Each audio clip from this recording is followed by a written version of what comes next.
좋아요, 구독! 오늘의 주제입니다. 미국 대선 1년 정도 앞두고 있는데 트럼프가 나홀로 독주를 하는 양상이 펼쳐지고 있습니다. 이렇게 된다면 대통령이 바뀌게 될 가능성도 높은 건데 이런 상황 속에서 우리나라와 미국의 동맹 구도 변화할지 자세한 내용 오늘 다뤄보도록 하겠습니다.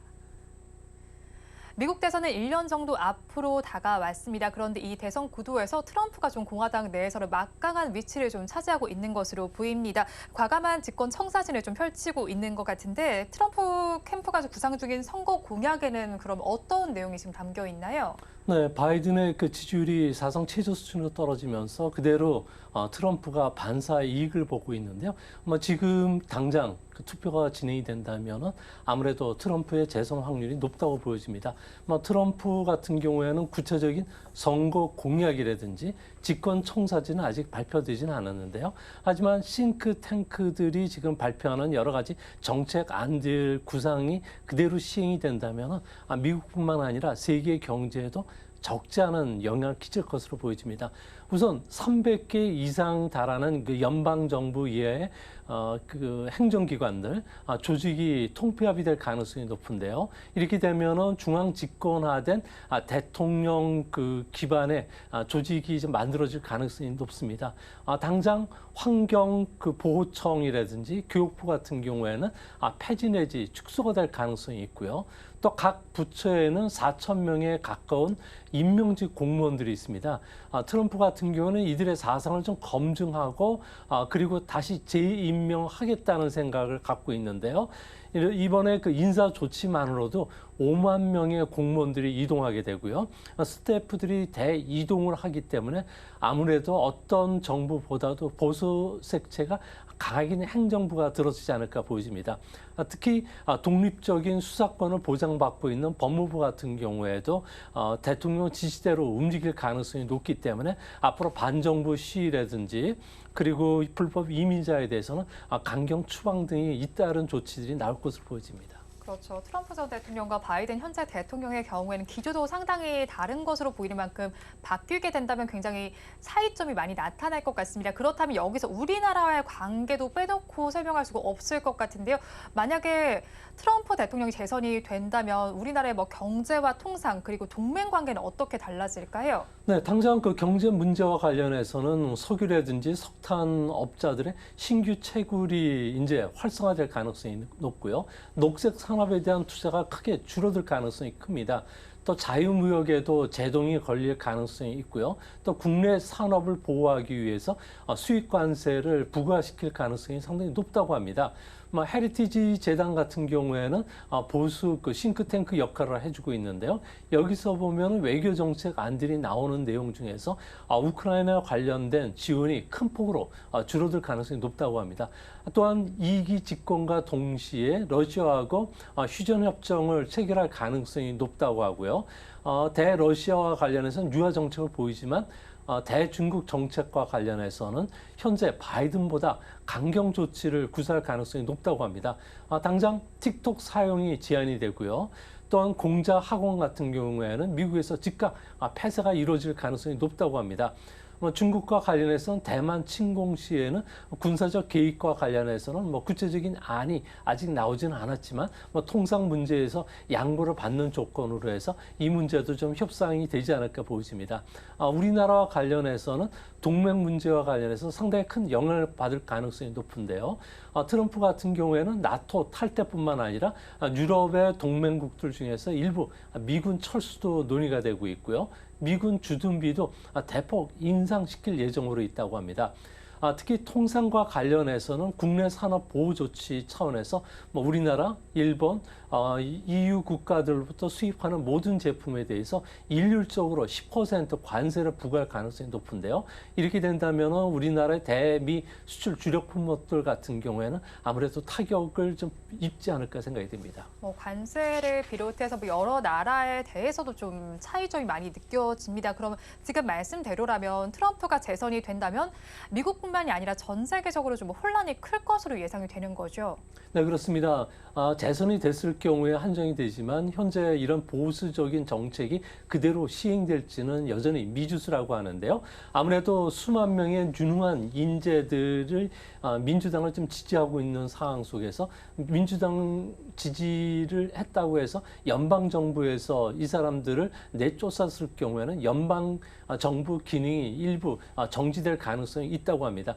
또한 2024년도에 대선뿐만 아니라 의회 선거도 치러지게 되는데요. 여기에서 민주당이 상하 한 곳만 집권을 하더라도 트위스트 정권이 되면서 전국 혼란은 상당히 심각해지지 않을까 보여집니다. 이렇게 된다면 민주당이 또 끌려가는 그런 형국이 될 가능성이 크고요. 또 무엇보다도 트럼프 같은 경우에는 내건과 관련된 형사소송과 관련된 지금 그 집행이 되고 있는데 본인이 대통령이 됐을 경우에는 기밀 문서 사건이라든지 대통령 임기 중 의회 그 사건과 관련해서는 사변이 가능하지만 지방 정부 차원에서 소송이 들어갔던 입막음 사건이라든지 대선 결과 불복 사건에 대해서는 확실히 그 사면이 불가능하기 때문에 이 문제와 관련해서도 아무래도 전국에 상당히 그 뇌관으로 작용할 가능성이 있기 때문에 미국 증시뿐만 아니라 미국 경제에도 악영향을 미칠 가능성이 있지 않나 보여집니다. 그렇죠. 트럼프의 경우에는 아직 뭐 사법적인 리스크도 남아 있는데 그럼 만약에 트럼프가 재선이 됐을 때 환경부의 뭐 조직 축소는 그렇다 치더라도 지금 교육부를 폐지하려는 대선 공약을 내놓은 이유는 어디서 찾을 수 있을까요? 네, 미국 같은 경우에는 학생들과 관련해서는 그 평등을 너무 강조하다 보니까 뭐 종교 문제라든지 청지 창조론이라든지 이런 쪽과 관련해서는 상당히 그 안 좋게 여기는 보수층이 많다고 합니다. 이 때문에 연방 정부 차원에서 교육을 관장하는 게 아니라 개인과 지자체 중심으로 교육을 펼치도록 하는 게 현재 그 보수당의 정책 강령이라고 합니다. 이 때문에 뭐 교육부 같은 경우에는 뭐 트럼프 시절에는 이를 그 극우로 격화시키려는 움직임이 있었지만 민주당 반대로 하지는 못했는데요. 이제 앞으로 본격적으로 교육부와 관련해서는 기능 축소뿐만 아니라 예산 삭감도 이루어질 수 있다는 점에서 미국 사회에도 커다란 영향을 끼치지 않을까 생각이 됩니다. 그렇죠. 미국 사회에도 큰 영향이 있을 것으로 예상됩니다. 또 한편 지금은 실적 시즌입니다. 이번 주에는 미국에서도 여러 기업들이 실적을 발표합니다. 특히나 매그니피센트 세븐 종목들 중에서도 5종목의 실적을 발표합니다. 마이크로소프트와 알파벳, 메타, 애플, 아마존 등의 실적을 발표할 예정인데 연준이 지금 공격적으로 금리 인상을 하고 있는 상황이잖아요. 이런 상황 속에서도 14분기 연속 실적 호조를 이어갈 수가 있을까요? 네, 미국 증시 같은 경우는 이익 증가세가 점차 둔화되고 있는데요. 이번에는 다행스럽게 이익 증가세가 이제 사전 예상치를 상회할 뿐만 아니라 14분기 연속 증가세를 이어가면서 바닥을 찍고 이제 회복을 할 가능성이 높지 않나 이렇게 보여집니다. 특히 애틀란타 연은이 매일 체크하고 있는 GDP 나우에 따르면 3분기 전기 대비 연율로 봤을 경우에는 5.4%까지 높아질 것으로 보여지는데요. 이 때문에 미국의 많은 소매 기업을 비롯해서 하이테크 기업들도 실적 호전세가 이제 뚜렷해지지 않을까 보여집니다. 업종별로 보면은 알파벳이 포함된 통신 서비스, 그리고 아마존닷컴이 포함된 일반 소비재, 그리고 애플이라든지 마이크로소프트가 포함된 정보기술 쪽에서는 실적 호전세가 뚜렷해질 것으로 보여지는데요. 아무래도 그 상성 AI가 급속히 보급이 확대되면 따라서 하이테크 업종의 시가총액 상위 업종들의 실적들이 상당히 좀 좋아지는 그런 분위기라고 합니다. 이제 문제는 4분기에도 실적들이 계절적으로 상당히 좋아지는 시즌이기 때문에 하이테크 업종을 중심으로 해서는 4분기 그 기업 실적 호전에 따른 저가 매수세가 좀 활발히 유입될 가능성이 있지 않나 보여지고요. 또 그런 측면에서 보면 현재 과매도된 IT 기업들에 대해서도 이제 실적만 좋아진다면은 좀 매수세가 좀 유입될 수 있는 그런 절호의 기회도 찾아오지 않을까 생각이 됩니다. 지금은 동결 기조로 보이지만 연준이 공격적으로 금리 인상을 했음에도 불구하고 기업들은 실적 호조를 이어갈 것으로 보이고 4분기가 되면 저가 매수세도 유입될 것으로 분석이 됩니다. 한편 또 지난 18일에 테슬라와 넷플릭스를 시작으로 해서 하이테크 기업들도 실적을 발표했습니다. 그러면 좀 더욱더 좋은 실적이 예상되는 기업은 어딘지 궁금하고요. 포인트는 저희가 어떻게 잡아가면 될까요? 네, 이번 주에는 아무래도 시가총액이 비중이 큰 대기업들이 많이 실적을 발표하는데요. 그중에서도 시장 예상이 높은 업종 중에 아마존 같은 경우는 2분기에 실적이 132% 증가를 했는데 이번 3분기에는 한 206% 정도 증가할 것으로 보여집니다. 또한 엔비디아 같은 경우에도 무려 3분기에는 528% 이익이 증가할 것으로 보여지고요. 페이스북, 그러니까 메타 같은 경우에도 3분기에 100% 이익, 또 이런 측면에 보면 아무래도 그 세 자리 숫자 증가하는 기업들의 실적이 시장 눈높이를 조금 상회했을 경우에는 좀 공격적인 매수가 유입되지 않을까 보여집니다. 이뿐만 아니라 새로운 아이폰 15를 출시한 애플, 그리고 넷플릭스도 실적이 좋았기 때문에 뭐 구글 같은 경우에도 실적이 상당히 좋게 나올 가능성이 높고요. 또 그런 측면에서 보면은 가장 그 우려되는 부분이 JP 모건 CEO인 그 제이미 다이먼이 이야기했듯이 우크라이나 그 사태뿐만 아니라 중동발 그 전쟁이 격화됐을 경우에는 지난 수십 년간 겪어보지 못했던 가장 위험한 시기가 도래할 수 있다고 하면서 연기금을 비롯해서 새로운 투자자들이 지금 주식 그 매수를 좀 망설이고 있는데요. 이런 지정학적 위험과 관련해서 만약 전쟁이 터졌을 경우에는 이런 불확실성이 해소된다는 측면에서는 오히려 주식을 매수할 수 있는 또 한 번의 기회가 찾아올 가능성이 높지 않나 생각이 듭니다. 네, 지금 언급해 주신 것처럼 이번 실적 발표에서는 하이테크 기업들의 호실적이 예상된다고 말씀해 주셨습니다. 지정학적 리스크 또 빼놓고 말씀드릴 수 없을 것 같은데 오히려 전쟁이 난다면 불확실성 해소라는 측면으로 또 해석을 해 주셨어요. 그렇다면 이런 지정학적 리스크 상황에서도 미국에선 10월효가 기대해 볼 수가 있을까요? 네, 아직까지는 10월 효과가 나타나지는 않고 있는데요. 미국은 전통적으로 가을철에 들어가면 주가가 좀 이례적으로 상승하는 10월 효과 현상이 아주 뚜렷하게 나타나고 있습니다. 1993년부터 작년까지 30년간 S&P 500 기업들의 10월 평균 주가 상승률은 무려 1.76%에 달했고요. 특히 그 3분기뿐만 아니라 그 전체적으로 봤을 경우에 3분기를 바닥으로 해서 12월 달에도 평균적으로 1.96% 정도 상승했다는 점에서 분명히 4분기에는 매수 기회를 잡는 그런 시기로 삼아야 되지 않을까 보여집니다. 특히 이번에는 인플레이션 우려가 어느 정도는 좀 수그러든 상태이기 때문에 금리 인상과 관련된 중단 호재들이 주식시장에 크게 반영이 될 가능성이 높고요. 또 이렇게 됐을 경우에는 아무래도 PR 종목들을 중심으로 해서 가팜주라든지 반도체와 관련된 종목들 그리고 금리 동향에 따라서 민감하게 움직였던 종목들 같은 경우에도 좀 매수 기회가 찾아오지 않을까 보여집니다.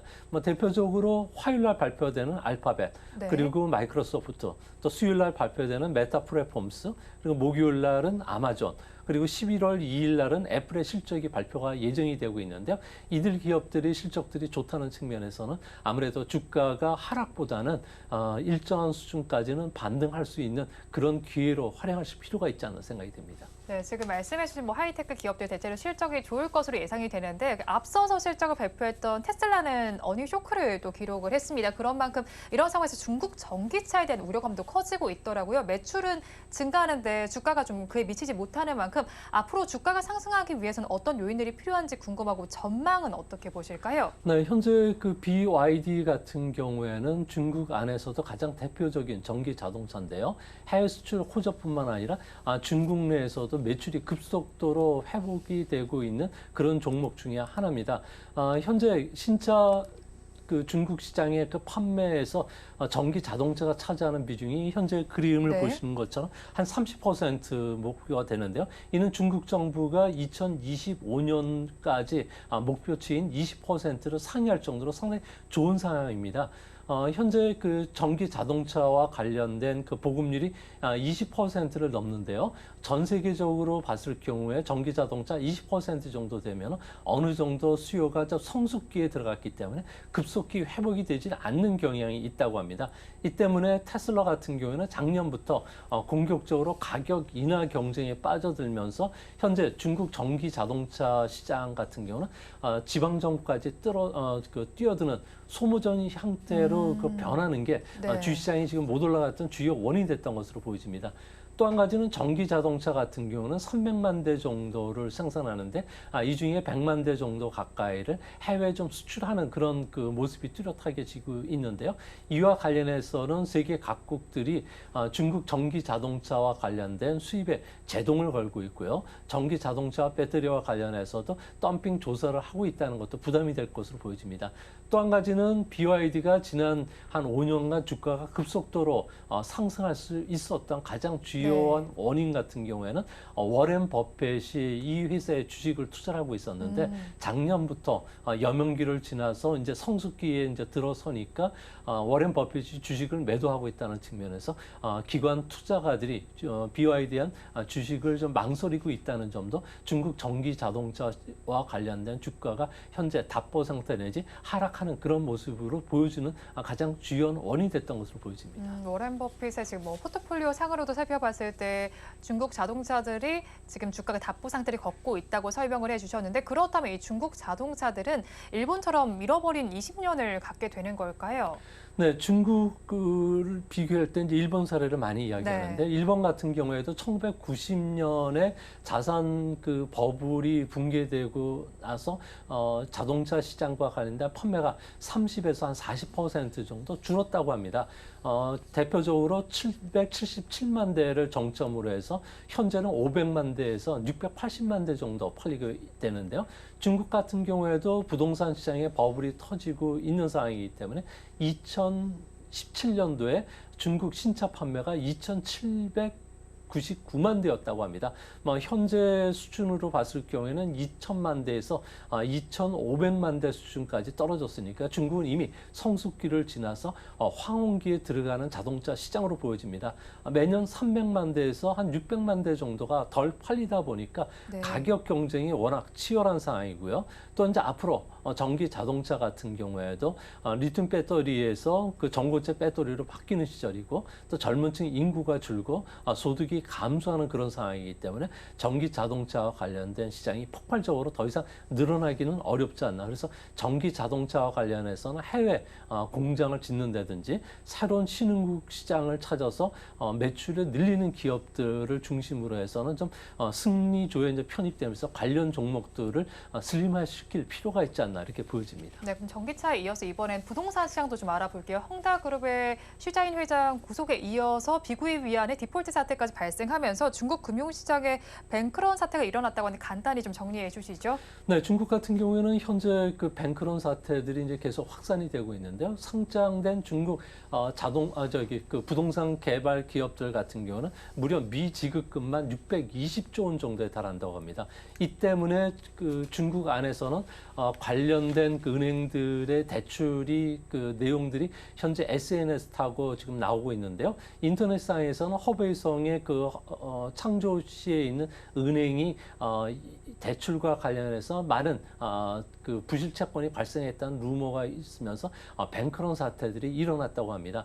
지난주까지도 일어났는데요. 근데 하지만 그 은행들 같은 경우는 현금으로 다 벽을 싸서 현금을 보여주면서 투자가를 안심을 시켰기 때문에 앞으로 중국의 많은 미지급금을 갖고 있는 부동산 개발 회사들 같은 경우에 부도가 또 속출하고 또 은행권들 같은 경우에는 뱅크런 사태들이 계속 일어날 가능성이 현재로서는 더 높지 않나 이렇게 보여집니다.